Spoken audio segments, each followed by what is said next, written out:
একসময় আমি একটা মেয়েকে খুব ভালোবেসেছিলাম। আমার কাছে ওই ছিল পুরো পৃথিবী। আমার প্রতিটি স্বপ্নের শুরু আর শেষ ছিল তার হাসিতে। কিন্তু সে কখনো আমার ভালোবাসা বুঝলো না, বরং আমার ভালোবাসাকে সে কষ্ট দিয়ে ফিরিয়ে দিল। আমাকে একা ফেলে চলে গেল অজানা কোনো পথে। আজও আমি তাকে ভালোবাসি। হয়তো এই ভালোবাসা কোনোদিনও মুছে যাবে না। মৃত্যুর আগ পর্যন্ত আমি তাকে ভালোবেসেই যাব। কিন্তু একটা কথা আমি সারা জীবন মনে রাখবো, আমি তাকে কোনোদিনও ক্ষমা করব না, কারণ সে আমাকে ভেঙে দিয়েছে ভেতর থেকে। তবুও আমি তাকে কোনো অভিশাপ দেব না। আমি শুধু চাই সে যেন ভালো থাকে। আমি শুধু চাই সে ভালো থাকুক, যেখানেই থাকুক, যেই থাকুক তার সাথে। আমার দোয়া শুধু তার জন্য।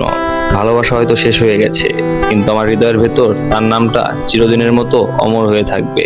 মানুষ ভাবে ভোলা যায়, কিন্তু সত্যি কথা হলো ভালোবাসা কখনোই ভোলা যায় না। হয়তো আজ সে আমার জীবনে নেই, হয়তো আজ আমি একা, কিন্তু প্রতিদিন প্রতি রাতে আমি তাকে মনে করি।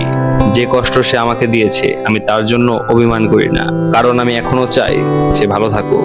ভালোবাসা মানে শুধু একসাথে থাকা নয়, ভালোবাসা মানে হলো তার সুখের জন্য দোয়া করা, যদিও সেই সুখে আমি থাকি না।